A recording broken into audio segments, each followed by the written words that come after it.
there's not, with whatever happens here, that there becomes harmony in the Sedona again, along with freedom. Anyone else? What's this? Quantum leap. Quantum leaps. For sure. Okay. So this is 15 minutes. It's the violet flame. This is going to, for those that haven't been here, it's going to be a little bit alerting. Sympathetic nervous system will be up a little bit, but then you'll settle in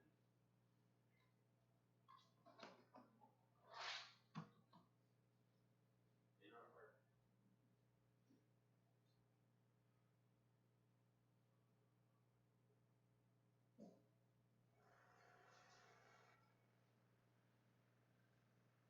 So we want to put the lights down.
Whew.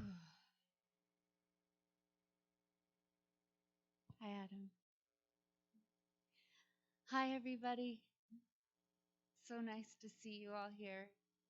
Hi. My name's Samira Armstrong. I know most of you, but if if I haven't met you individually, I'd really like to get to know you. People call me Sa. Samira is somewhat challenging, even for me after 41 years. I feel so honored to be with you guys here tonight. Um, Something that really resonated with me as I was sitting there. This is all happening because we crave truth. And it's funny coming from an actress. So many times in the last few years, I've said, I just want to see reality again. And in the slew of uh, this existence that we've gone through, which quite certainly is a spiritual war in the last 2 years, an assault on our spirit, an attempt to take our sovereignty.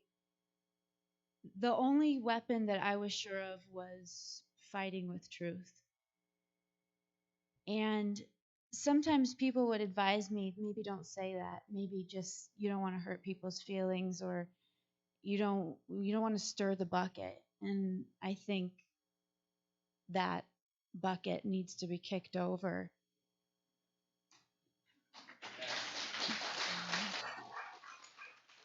And as it turns out, and what's been revealed is that at first, when you cross that threshold, you're sure you're gonna die of some sort of death, some sort of surrender. And when I initially did that, it was a surrender of my career, which I wanted since I was 3 years old.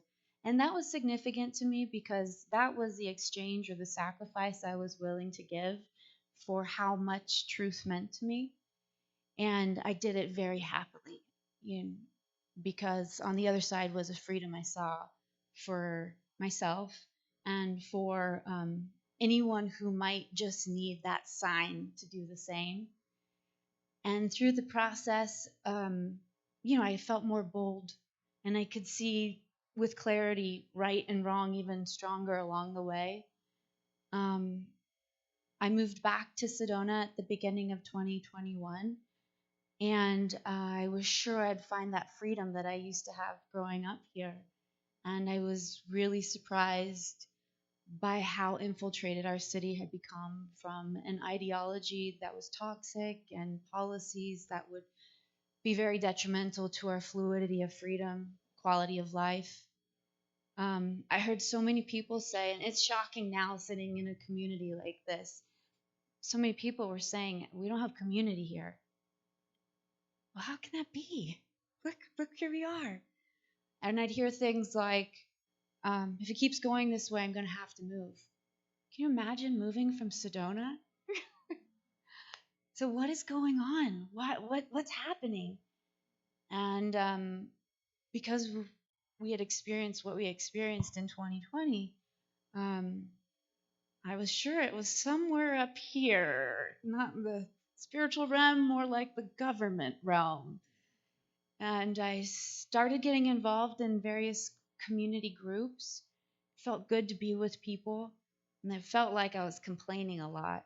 And I wanted to be a part of a solution that I hadn't seen yet. In these groups, we talk about ideas, but at the end, there wasn't a process that followed through. And I heard that there were uh, 4 seats available on the city council. This was significant to me because when I moved back and I heard those stories of people being unhappy with what was going on, I looked into the local government policies, and it was rather frightening. Um, in particular, having been in Los Angeles for 20 years and having seen what happened in San Francisco and this sort of, well, we could call it greenwashing through this virtuous sense of we're going to save the world, but we're going to destroy it while we save it. But because we're saving it, it's okay to destroy it. Part of the shift of reality, the changing of language, the gaslighting of society. And I saw it firsthand. I saw our city burn down in the name of social justice. I saw fires in San Francisco. The skies were red in the name of climate. Um, and so I had a feeling that maybe there'd be some sort of discord or disruption happening in Sedona based on something significant that we all care about, the environment. And I found it. I found it pretty quickly. Google search Sedona local government environmental plans. And they have a lot of them, like 5.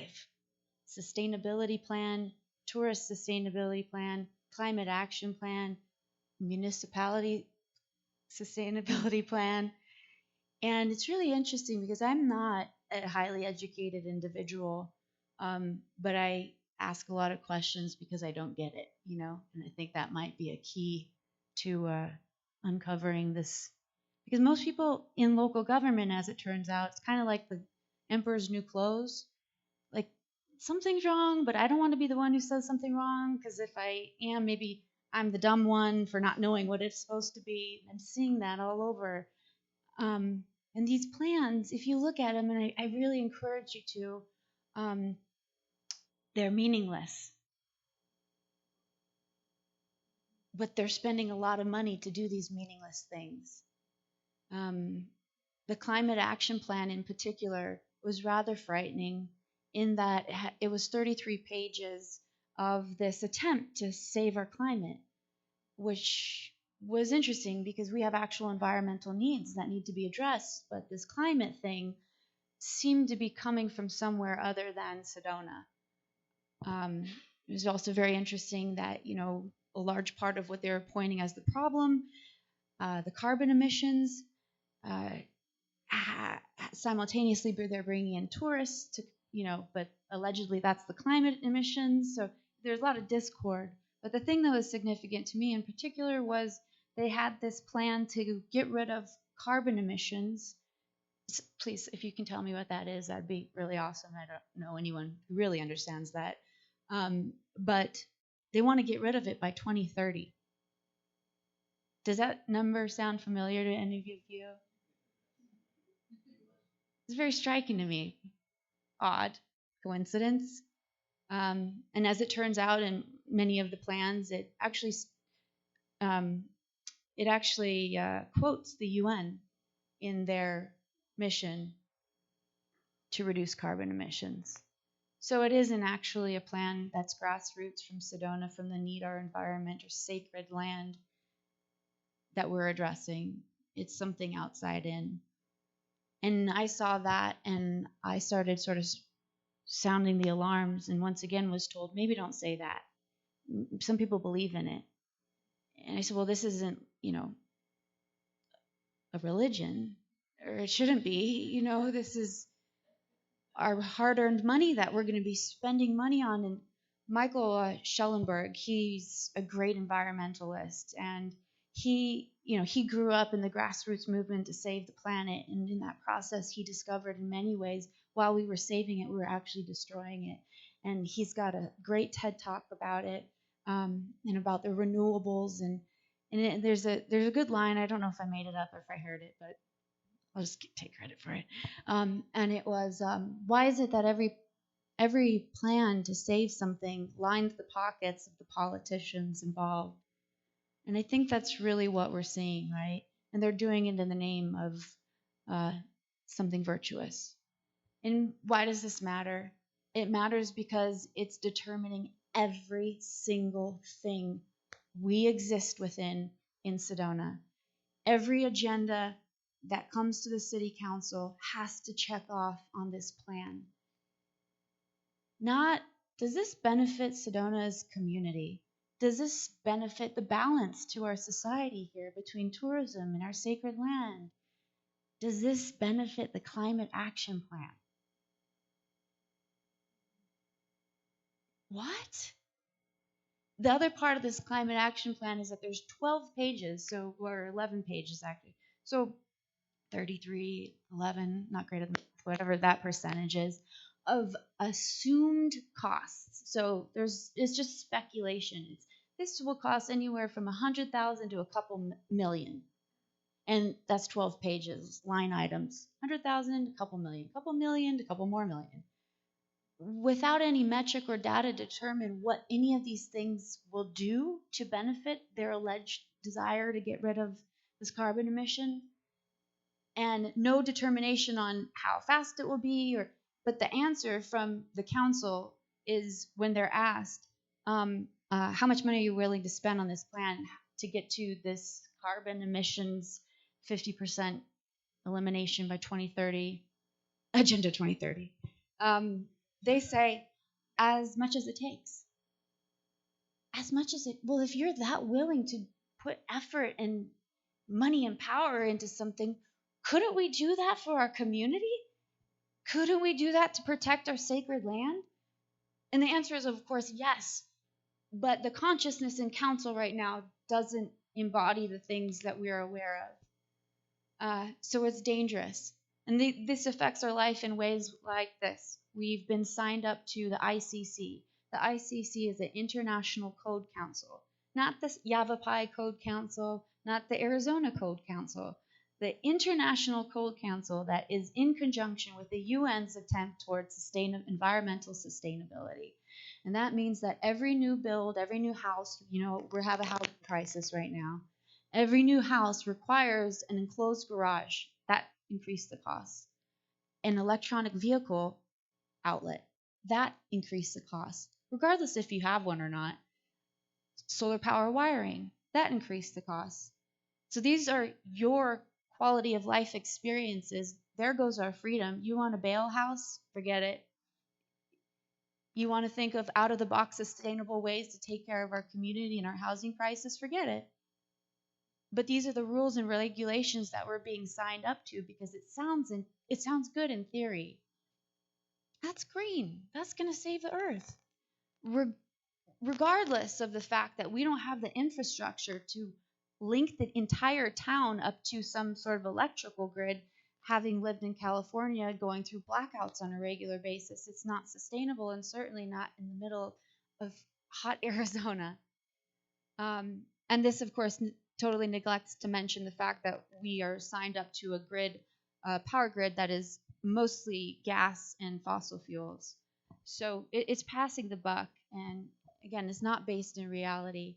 So back to, I heard that there were three council members and one mayor available for the taking, to create a majority to shift the consciousness of our collected council back onto track, to create an atmosphere of balance, integrity.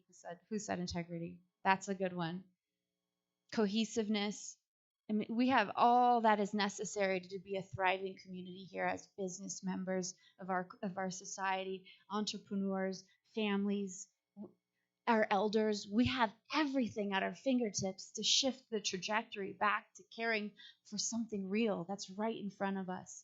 So I went out looking for these candidates, and I heard a slew of reasons why someone couldn't do it. They were a business owner and didn't want to get bullied by the city. This has happened. They were retired and wanted to travel. They were a family, had a family and didn't have the time. So obviously, having just had sacrificed my career and really not having anything on my plate, people kept saying, "Why don't you do it?" And oh, thank you. And I felt the call. It felt so silly at first. Me, like I have no political experience. Maybe that's what we need right now.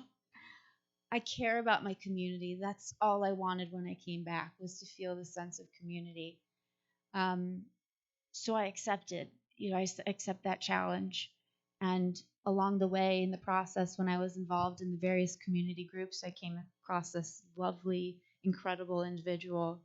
And that's really when I was sure I was on the right track, because like she sees the same, she cares for the same, and she too is willing to step up to the tsunami wave of interesting events that tend to hit you when you walk this path. And she does it with such grace. And the first time I heard her speak, she was talking about, oh, I believe it was some sort of system. And she had a very creative, out of the box approach that was independent of other consciousness. It was creative and insightful, and it was driven by something quite divine. I call her political party the idealist. It's so pure, and she is so unfazed. Every time we go through something and we get in the car, and I'm like, "Can you believe that?" She's like, "Well, the good news is we learned that." It's been quite an amazing experience, and what I've seen too in the community is, like the biocharger, we're feeling it. We're awake now, and it's time, and we understand our responsibility to both one another as a collective, but to Sedona, and then greater beyond, because we are in a vortex and we do emit, and we can start here. I cannot believe how many awake people are in our community. It's mind blowing on a regular basis, and they're coming here by the droves, from all over, escaping for the same exact reasons, wanting to protect for the same, looking for community. Along the way in this process, I was really shocked that not only uh, people that I experienced in my daily life, um, interest groups, the dog walkers, they're awake. The the ecstatic dancers, they're awake. The elders who've lived here forever, they're awake. They all want the same things. They know it's time for change. Um, I've always believed in miracles, and I've always looked at life as if it was an adventure. And so when it gets scary, that's really thrilling to me. And I have to be completely honest that the idea of going into city government is really scary to me. But I know that you are all here, and that there's something far greater going on as well. And like Shelley was saying, we are just conduits for the community, for the voice of the community. And I wouldn't be here if Sedona rejects you, right? If you don't belong. And I hope that I can maintain a level of channel the truth for Sedona for what is required for our ability to thrive. And I'm so excited for what's to come. We just need to collectively have our eye on the vision and keep heading that direction. And I really truly believe this is possible. And I look forward to this adventure with you. Thank you so much for your consideration.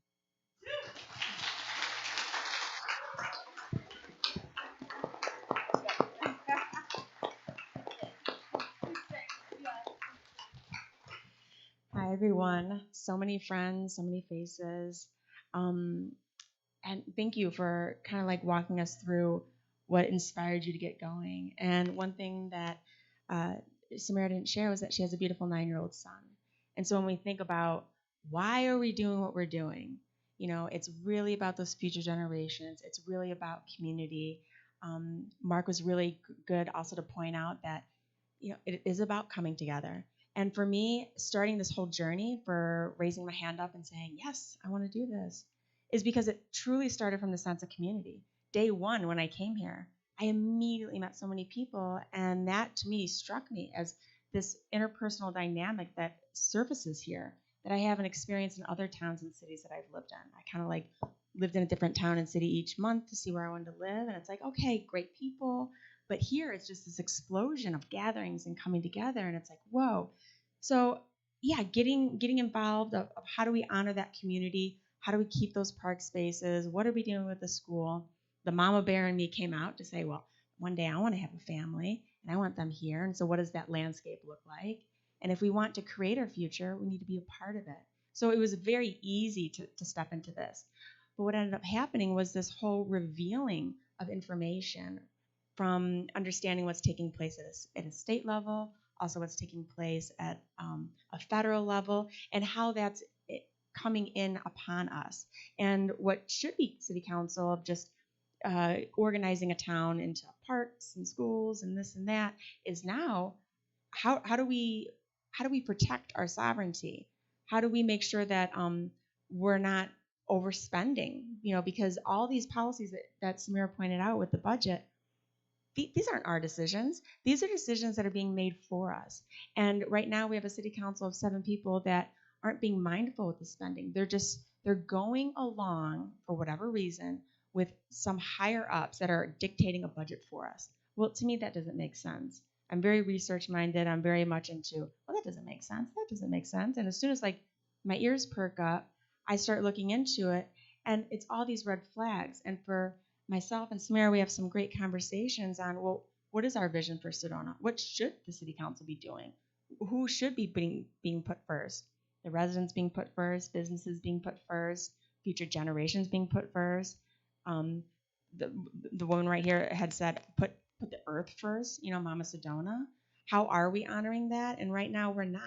And so as an empath myself, I truly feel on a visceral level on the inside when something happens to the earth. So I know a lot of people in the room have that type of reaction energetically on how the destruction of the land and the water is affecting us, and then also how just certain people are treated here, whether they're being left out from decision making and everything. And so on a personal level, I just feel it on the inside, and it really motivates me to give that fairness to all these different voices here, the ones that don't have a voice, like animals in the earth, and those that do.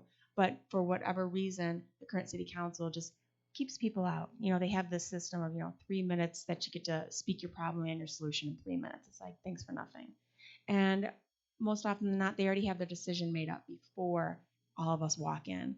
And the one thing that has revealed itself throughout this whole campaigning, we've been at it for 5 months. I keep patting ourselves on the back of just like how long we've been going at this. But the residents have so many great ideas, and we just want to keep coming together. And so what does this new dynamic look like where there is an actual open door policy and so forth? But yeah, we've been surprised throughout this process of how the town is being redesigned. And one of the most notable instances was we went to a meeting over at the town hall and with one of the developers and within the staff members, and they were just saying that the shopping plaza parking lots have been rezoned so that in the future's time there won't be a parking lot, that it will be something multi-purpose like a park, which sounds fabulous, right? Like, I came from cities which are concrete jungles, and I love it here because it's all nature. So at first blush, you think, oh, well, this is amazing. We're doing parks. But actually, it's this larger plan at play, which is to make sure that all of us don't have a car here. And so if you have a car, plan on selling it in the future. And when we think about what's going on in like China and stuff like that, where you're not able to go to work if you don't have a vaccine or a mask, or if you've tested positive, or if your cell phone GPS has tracked you and you've come into encounter with someone at the grocery store that happened to test positive, that now you may or may not. It's just this never-ending snowball of what ifs and this overextending reach of control.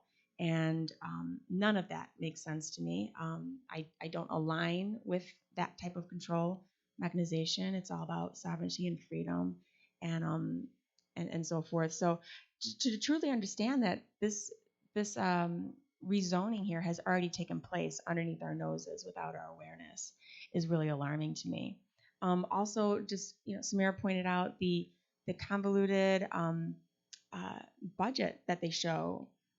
It's take for instance there's this one sidewalk that's being built in front of my home. It's a block long. It goes to nowhere, and it started off at $200,000. Now it's at 365. I looked at the line item in the budget for our next year. It says it's going to go up to 500,000, and I looked to see why. And it's due to economic reasons, rising costs of labor, rising costs of materials. And then they say that, but we take a look at what's going on in the economy right now, and it's a downturn economy. So that those costs are only going to increase. So what started off at 200 is now going to go well above 500 to a sidewalk that goes to nowhere. So why are we just spending money to put out? And then another thing that comes into play is one of the things that just keeps getting echoed and repeated throughout this campaign from residents like yourself is that no one's being that they don't feel that the city council is transparent. And this is a really good example. So they wanted to do a parking garage. It started off at 11 million, then it went to 16, now it's up to 18, and again, it will go above 18 because of rising costs of materials and labor. But they left out something very important. Let's call it phase 2. So this is called omission. Phase 2 will be to put in $50 million worth of sidewalks. So for the people that were gawking at the 18 million for a parking garage that most people don't want, because it's in a prime real estate too. So it's also to understand, like, why are they making decisions, one, to put money out the window, but two, these locations that it could have gone to affordable housing as a prime location instead of driving a lot of traffic into an already congested area. How do we kind of relocate these parking structures on the outskirts? But it's even bigger than that. So that's why everything seems so maddening to me, and why I'm really proactive to get involved, because it doesn't logically make sense. Because I went to the city council meeting and I looked at the consultant that they hired for 50,000, and I looked at all the 7 people on council that they should also be doing their own research, not just relying on studies that are very expensive. But I said, I study futurism. To understand the decisions that we're making today is to understand what's going down in the future. In the future, it's self-autonomous driving vehicles. And so when these tourists are coming in on the plane, they're landing, and then they're going to the Hertz or the Enterprise, they're not going to pick up their car to drive. They'll be driven by the autonomous vehicle. And so these vehicles don't need a parking garage. And so when we take a look at other towns and cities, they're already repurposing their parking garages for other things like food towers and office spaces and stuff. So I looked at them very point blank. I said, so let me get this straight. You're spending millions of dollars to build something that in about 2 years' time is going to be obsolete. So now you're going to spend millions of dollars to repurpose it. And they all looked at me with deer in headlights, because one, they don't think outside the box. Two, they're very singular with their focus on how they're being driven. And it's a very small insular club that they're that brain power can only go so far, right? Versus having more of a collective consensus or more different viewpoints and more heads coming together, you get more information and more solutions, and just more research. So this whole thing has been getting into the inner works to see what is already taking place here from a design standpoint, their priority. Their priority isn't for us to have a greenhouse to be food sovereign, or have restaurants have lower food costs, which help businesses, or have residents have lower food costs. No, their business is they're buying a building to open up a sign shop, because there's going to be so many new roads here and so many new reroutings that now we're in the sign business. So if you want to know what Sedona stands for, we're in the sign business. It's just insanity when we think about where the money's going, what they're doing, what their priorities are.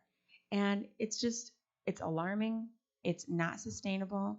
That sustainability that Samaire talked about, it has no metrics. So when they say we need to bring down the carbon emissions, they have no way to measure that. So from a scientific standpoint, you can't say if something we should say yes to it or no to it if there's no metric to go by. And again, this is just something that's being rolled out from a federal level, and it's not being questioned. And your city council are gatekeepers, and to make sure that they're being awake and mindful and making these decisions. But the city council right now is really important. Come next Tuesday for August 2nd, when everyone here is going to go into the polls to vote. because we're also the gatekeepers from like a federal level. What is it that we have the rights to say for ourselves, our constitutional rights? And one thing that I love about Samaire is she really understands constitutional rights, and she also has that conviction, that centeredness to say, okay, as a mayor, she can call those declarations of emergencies to say, you know what, um, I'm making the declaration that my people here in Sedona, their businesses are allowed to stay open. I'm not going to force any businesses to shut down. I'm also not going to force any businesses to do a vax or to do a mask or schools or something like that. She didn't share with you, but she's been very proactive with her son at their school and how she's been had the opportunity to give the parents and the children there the opportunity to make their own decision of what is for the best interest of their own children. And so, from a parent standpoint, from a health standpoint, these are all really important. And even when we take a look at, we talk about housing crisis and even, the hospitals here who sometimes can't staff, um, one factor is, yeah, there's a housing shortage. So some doctors or nurses don't have a place to stay. And then I bring up the point that, well, in addition to that, some people are leaving by choice because they don't want a vaccine or they don't want the mask. And that goes against their inner values and principles and what they choose to do with their body. And so people are leaving for different reasons. And so we truly do need to honor, from a constitutional standpoint, the rights of people instead of just impeding upon them. So, I really look forward to, any questions that you guys have. Microphone back to Samaire. But this election is really important for so many reasons. And I feel guided to have taken this call to do it. It feels very natural and organic to stand up and, speak with people, not for people. I get all the ideas from just speaking with people. I see it as an administrative role. And this is really just to honor what is your voice and what are the ideas that you guys have for creating a vision here where it's truly sustainable. So thank you.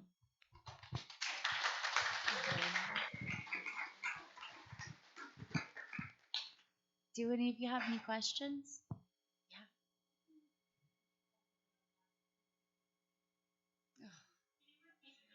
She asked, oh, hi, Mary. How can we control whether or not the votes will be fixed? That's a good, yeah. I don't have that answer. Yeah. Yeah. Yes? One at a time. Okay.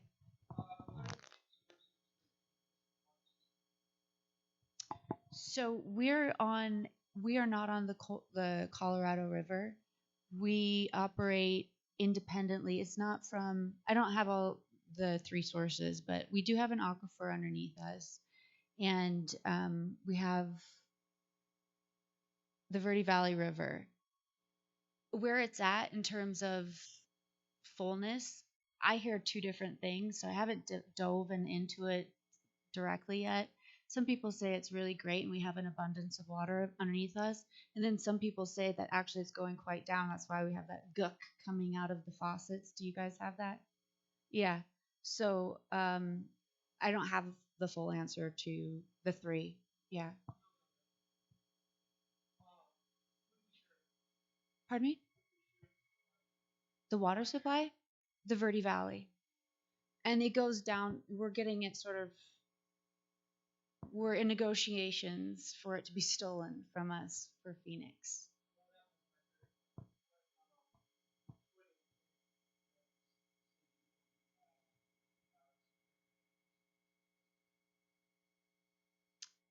I actually don't know. Yeah. So that's one of the important things about the city council is how we're. The question was what. How do we fight it?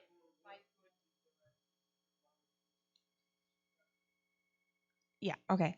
So because Phoenix has rights to our water source, we're now in competition with them. So they're going to be drawing from it. And so looking at their developmental plan, if you look at it, they're very much on a growth developmental plan. So it's really important from a city council standpoint that we have those meetings. We talk with Phoenix to understand, okay, well, we need to be responsible, that it's just not a free for all, that they can just take everything. What can we do to start making sure that we start being responsible and mindful to portion shares if that's possible, and to just really open up those conversations.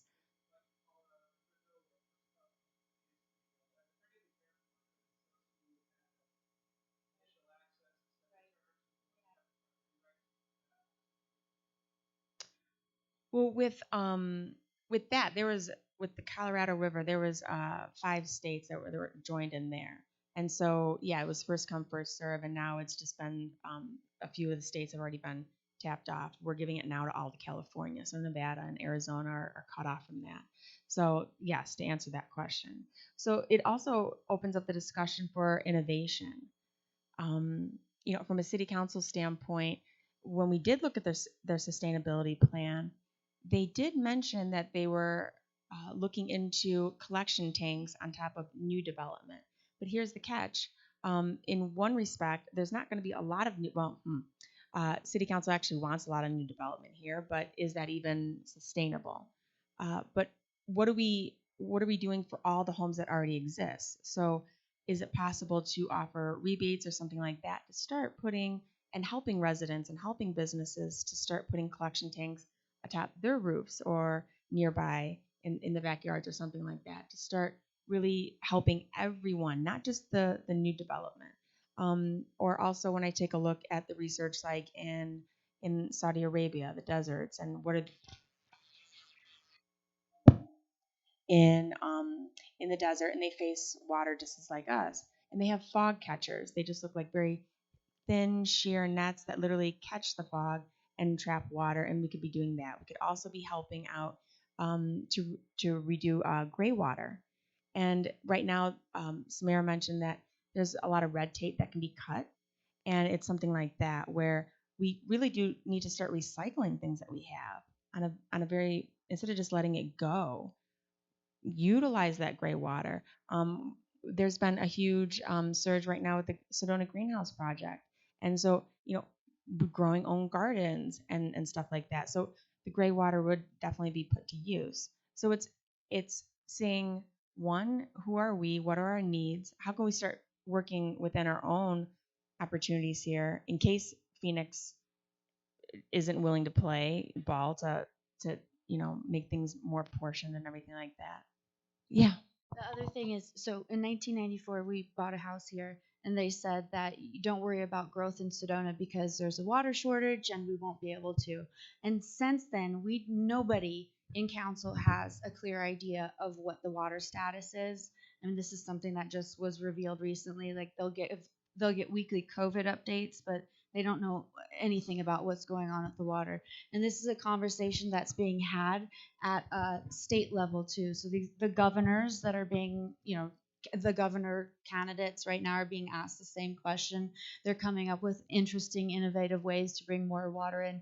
One even suggested bringing water in from the Mississippi. What's interesting about the structure of politics in Arizona is that the attorney general actually has a little bit more power than the governor. There's a attorney general candidate by the name of Tiffany Shedd, who is from a rural Arizona. And as it stands now, most of our political leaders are from Maricopa County or cities. We need representation that understands what the life experience on a day-to-day basis in rural Arizona is like. Her great-great-grandfather built the ranger station. She lives 90 miles from the border. She is rural Arizona. She's also a land and water rights attorney. And that's the type of ear that we would need to go to bat to find out how we would maintain our water sovereignty and independence and not have it taken from us. She's awesome. Yeah.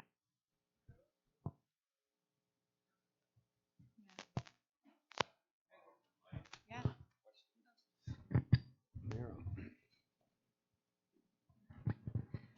I have a comment on the last question and then a couple of questions. So the first thing that came to mind and would be interesting. I know the city of Atlanta actually created a food forest that was purchased for by the city. So it'd be cool if we could do things like that, and maybe even look into spring regeneration, which I know is something that can be done. I don't know much about the specifics of how to create that, but it'd be interesting if we could regenerate, springs and use that as a source. Just a thought. But in terms of questions, I was wondering, I have my background is in corporate social responsibility, and I have 2 master's degrees in sustainable management. And I was wondering how do you define sustainability for each of you? Um, Recently, I read something that was rather interesting. You said 2 words, one that I didn't like and one that I think is great. Sustainability in the modern language seems to be um, death, and it's been hijacked, I think, in many ways, where it sounds good, but it means something else. And this term that's being thrown around in this very series of agendas is they are leading us through a language into something that is very the opposite of what it says to be. The word I really liked that you used is regenerative. And sustainable implies that we're just going to stay here and maybe die our way out. Regenerative is giving back and regrowth and nurturing and taking and giving back. It's the cycle of life. So that's a concept, a quality, a system design that I believe in. The sustainable thing is something I like to get as far away from as possible, especially in the modern way that it's being used. And like I said, there's about 5 sustainability plans that do absolutely nothing. I'd love to talk to you more about this. You seem to be, have some insight onto all of this. Jennifer, do you want to answer? Yeah, so I'm very much into regenerative economics. So, when I look at the budget sheet, I see a lot of the line items that are just putting money out. And what could we do to actually just keep regenerating money? So even like a greenhouse, or something like that. And food can be grown so much that now we're a food exporter. So now we're a food industry. So then we also have a diversified portfolio when our tourism industry has its cycles of ups and downs. So so there's things like that. And yeah, the current city council, Samaire is right. They do overuse and abuse the word sustainability, because if they truly were, they would be looking at every single decision through an entirely different lens and decision-making process. So, the sidewalks that they're doing, that creates more heat within the city. Samaire is also really good to point out that it no longer captures that water and brings it back into the earth, right? So if we are going to do any type of sidewalk, keep it the crushed rock, keep it natural, keep it local. And even when we look at the housing construction, if we really want to be sustainable, something like the Cobb House or something different, something more natural, where it's not the traditional 200,000 to 300,000 per house to build for construction expenses, but 10 to 50,000 to construct like an Adobe home or something similar. So again, I'm not attached to that. I'm more attached to how do we actually do something that's sustainable, and locals could make their own home. So when we think about even, one of the problems here is getting workers to come here, and that's an issue because there's not a lot of places to stay. But to be able to build your own house, to be able to eliminate a lot of the red tape, and then to also think about it's in phases. So it's not just at the onset of the construction cost for sustainability. It's also the cost moving forward. So the future years time of your air conditioning, your heat, and not having to pay as much because the home is actually built to be sustainable. So again, the city council isn't making any of these decisions. They're abusing and they're throwing around the word, and it's really up to us to start using innovation and being mindful. There's this idea right now that all sustainability is spend as much money as possible on new technology, when there's things like earth ships that could be created and other various non uh, microchip oriented advances in using the grassroots. It's the how it used to be, living off of the land, and that's true sustainability, right? Did you have another question?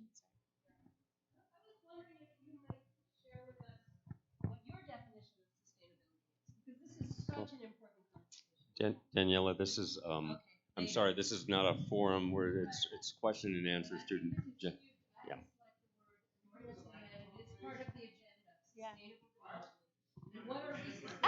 We will. Who else has a question for? Um, you've had a turn, Mira, but we'll come back to you if there's not. Okay. There you go. Thank you for being here. Thank you. Could you say something or give us a little preview of your ideas for new and creative solutions to this problem of not just affordable but available Yes, homes absolutely. for?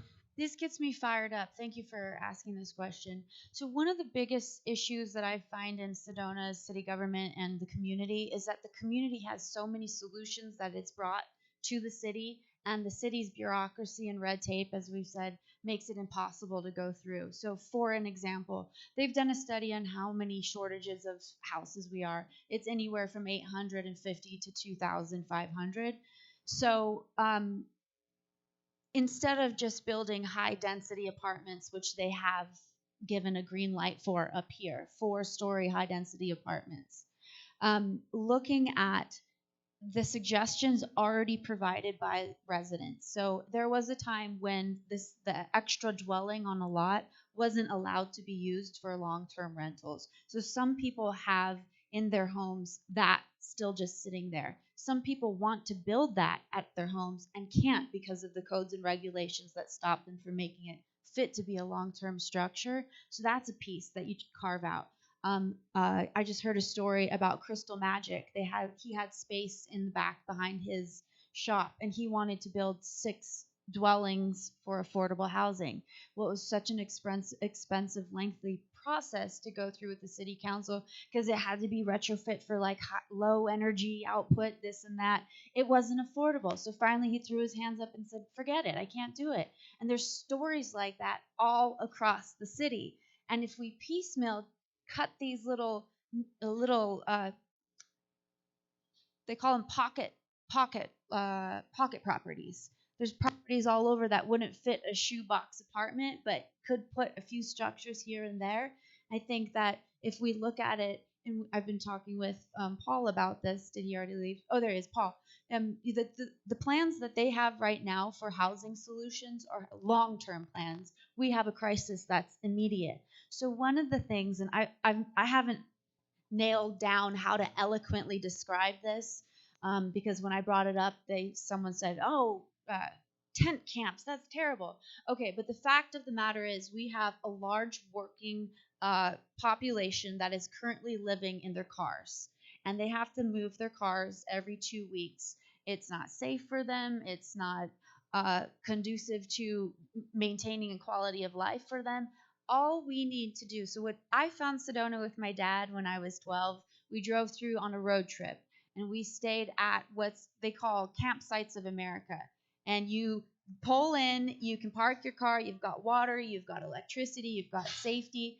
If we could, and I'm very much against having local government as a landlord.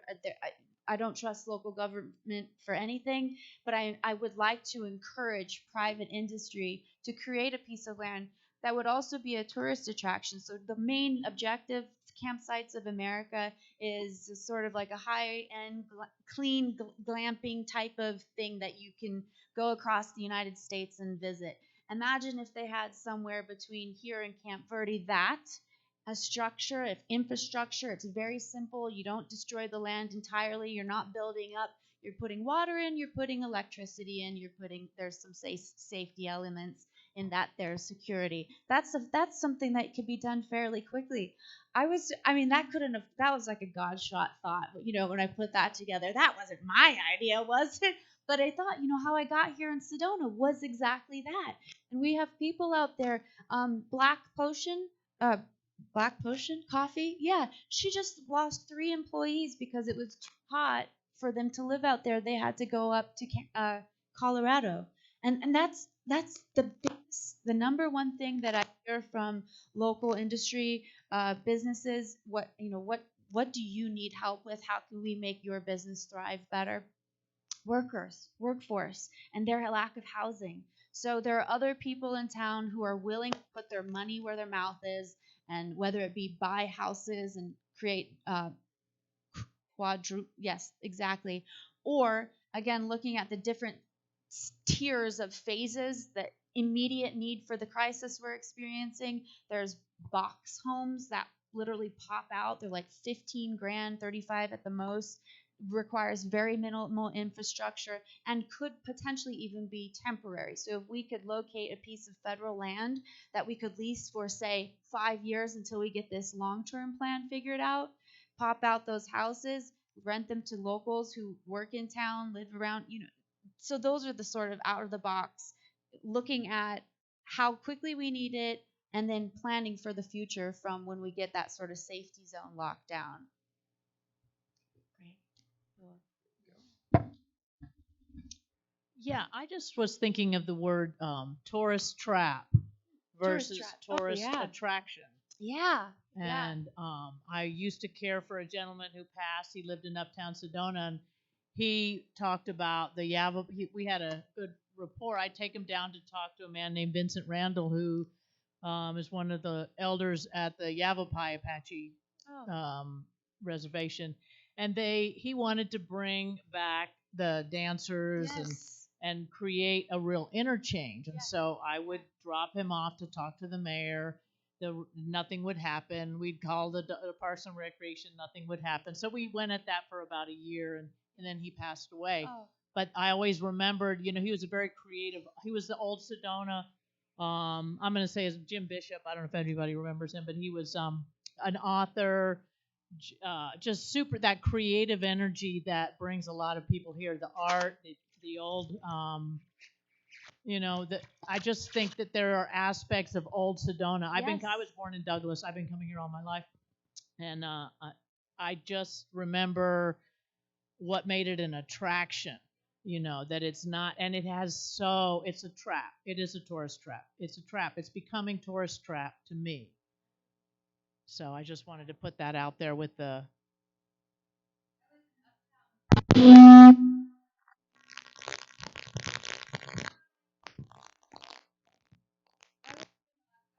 At Wildfire, and I heard a couple say, had I known that Sedona was this touristy, and at the end of every council meeting, they have this video that said, Sedona is animated by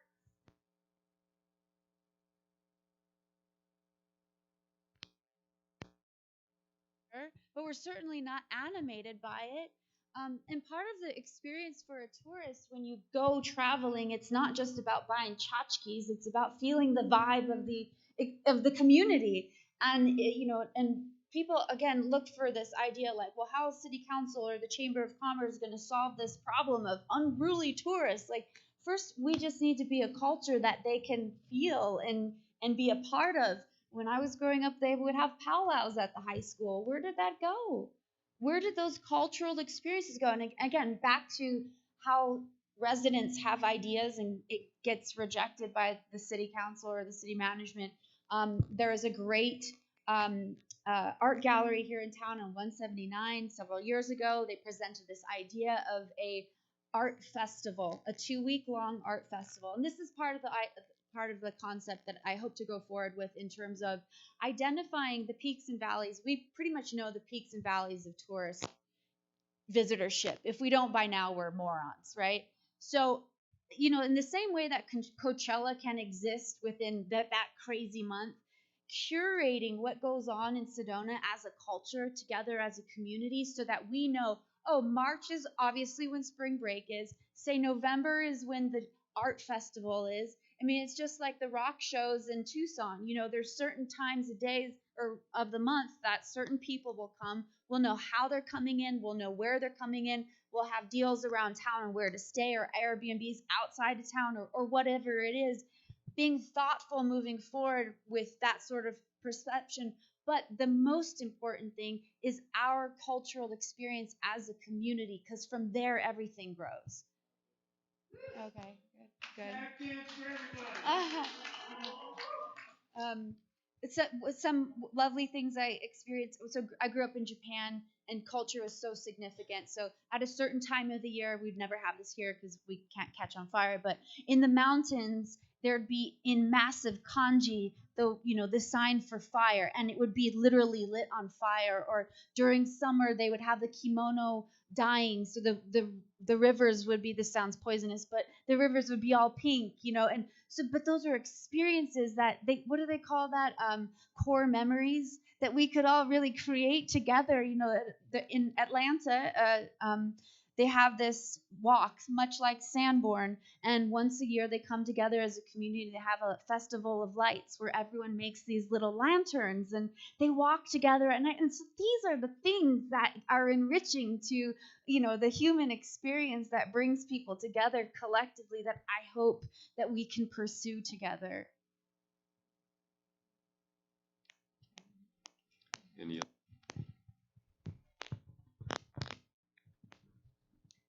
Hi again. Hi. Okay, so my other question is, what is your guys' thoughts on COVID policies and, in particular, mask and vaccine mandates?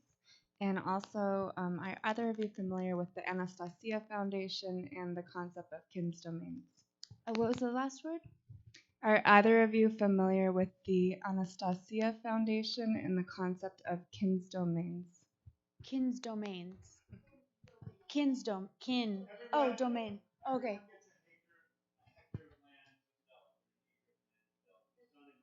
Oh.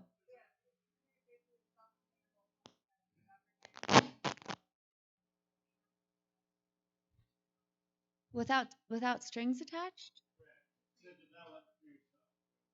That sounds amazing. Yeah. Right. Right.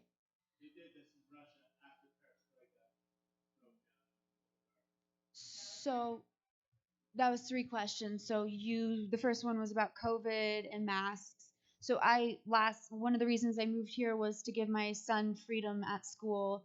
And I found out that they required masks in 2021. We went to school, and this was at that time, the adults didn't have to wear masks anymore, but children still had to. I fought vehemently with other parents at my school to provide mask choice. I personally would not get the vaccine, but again, it's about choice. I think it's medical tyranny to make anyone adhere to any sort of health decision that's not made by oneself. Okay, there was another question. I'm not. No, not that. Yeah, the Ring series. Yeah. So, that's the gifting of, I understand the concept that everyone is stewards of the land. I think where we are right now in like our governmental system is not towards a type of socialism like that where everyone is given that gift of land. And so I see one stepping stone that we can make into something that is more thriving, and that where we do reap the benefits as a community, is a community greenhouse, so that we're all coming together and we all benefit, whether it's, again, from the standpoint of a business or a resident. Yeah. And then just really quickly, I wanted to follow up with what you said about like block parties or street fests or music or something like that. That's one of the problems with this current city council, is that they're led to make decisions by a few select group of people. So one memorable stories that I keep hearing about the music that took place between Whole Foods and a little courtyard there that went on for a few years, and there was like the martini bar and everything. There was one resident that spoke up. And so to take away from an entire community for one person, and to not even have that deliberation of solutions, to say, well, maybe we turn on the volume, or maybe we cut the hours so it's earlier at night, or maybe we put up a barricade, like a little sound booth or something behind it, or maybe change the instruments. Maybe it was just the type of instruments that it carried.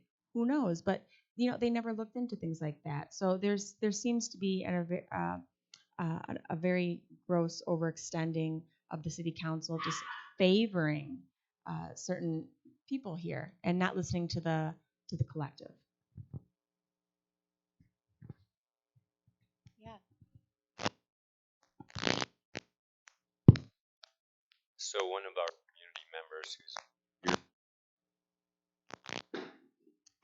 our community members who's not here mentioned something I was aware of, and that is in Sedona.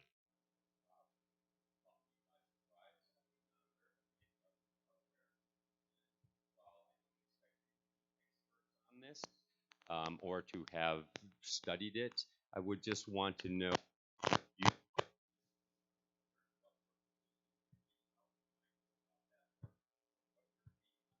Yeah.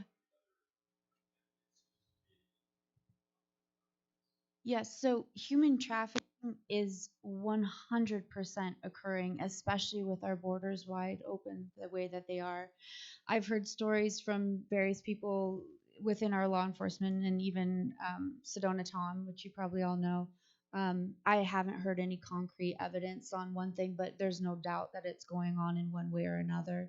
And I have actually a close family friend who is a colonel in the Marines. He is a manhunter and he brings back children who have been trafficked.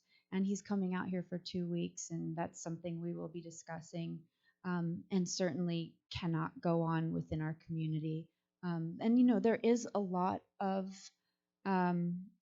a lot of things that are going unnoticed lately, in terms of crimes, and things are getting a little bit more reckless in terms of well, I'm not sure if you've I don't think we get all the information that as transparently as it could be, for many reasons. We're a tourist community, so it's not something we'd want to highlight. But we have to be vigilant about the safety of our community. That's very important to me. Without that, you know, we are in a very being the location that we are, being a tourist community, having the hotels that we are, and what's going on at the border can be a very dangerous thing. So that's where I stand on that.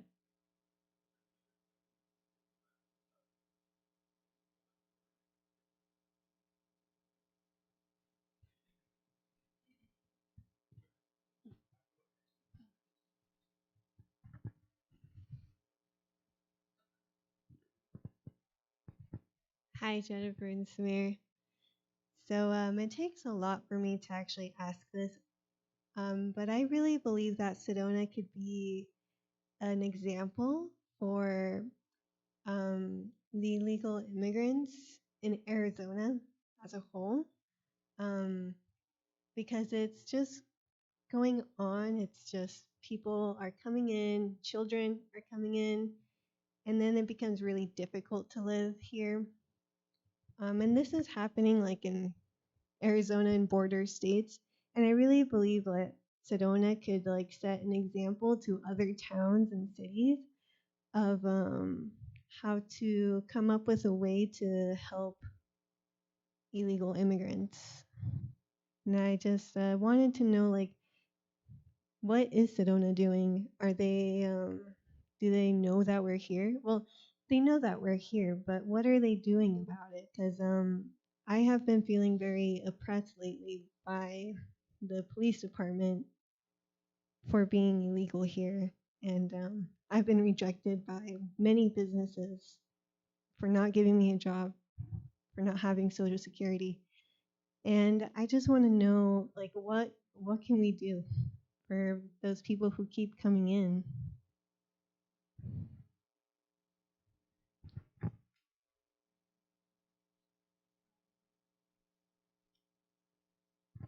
So that's a really.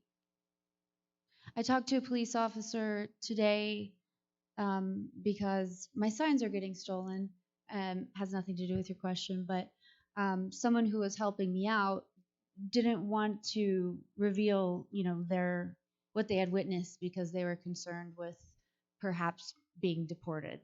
And I spoke to the police officer about that, and he said that, you know, not to say that that's not your experience, but he said, I hope they know that we're not interested in deporting anyone. Um, I will say I believe in a closed border. I'm happy you're here. I want you to be part. I didn't know you were here without having gone through the protocol. I think you're really brave for that. I think it's also a really dangerous process to come through. You know what goes on at the border. Um, but let's work together as a community to figure that out.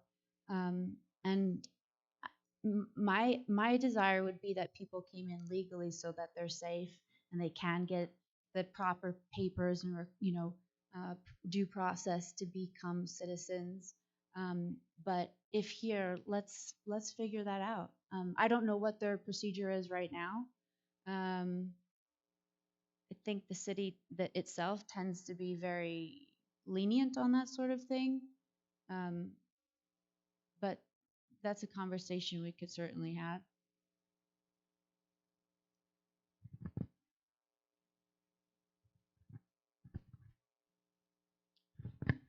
So this was wonderful. It went on a little longer than we had intended, but we got a lot of answers, and I think we'll be disseminating a lot of this information to other of our community members. So thank you for taking the time. One of the things I just want to end with, that why I'm in the camp of Samaire and Jennifer, is the emotional intelligence that I see. It's one thing to have good positions, right, and good policies and ideas, but it's another to get that accomplished. And one really has to have a certain skill set, a C-level skill set. And I see that with these two women, the capacity to handle tough questions well without getting overcharged. And so I just want to put that out there, that as I look at the different candidates myself, because there are some good ones and some not so good ones, that it's an important aspect of what we should be looking at as we vote, the ability to get things done. And we can feel that energetically, although we don't have a track record here, we can kind of feel energetically that, these women have the capacity to listen to the community and also then to work within the guidelines that they have or other things that are out there to accomplish things. So thank you for that and for you being here. And we do have, for those that want to help support Samaire and Jen, we have car magnets available. Adam is here and has those readily available for this next week. So come see him if you want a car magnet to help get the word out to others in our community. And with that, do you have any other final words? Yeah. We also have a whole bag back there for anyone before they leave.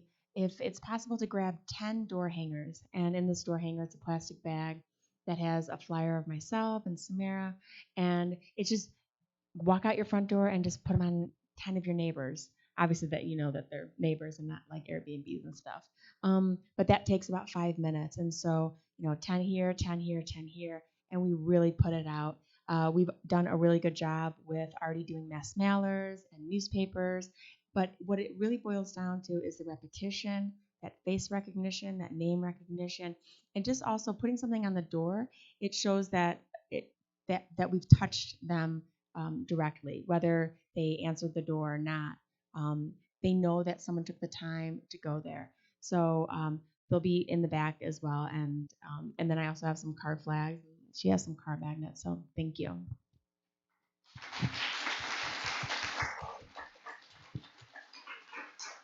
We'll have another sign-up sheet over here for anyone that wants to assist in this final week, because there is still work to be done to get the word out. So we'd love to have some extra help in this process. So please sign up over here if you have some spare time to get in front of other people and help the right thing come to fruition.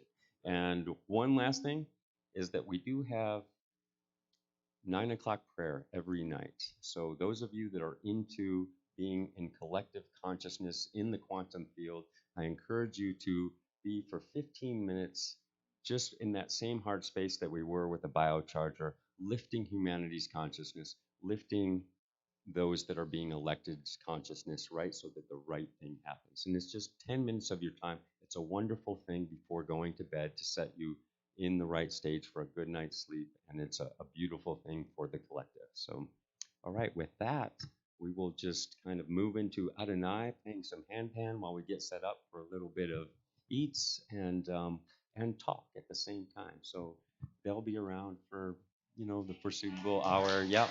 Glad you're here. Okay.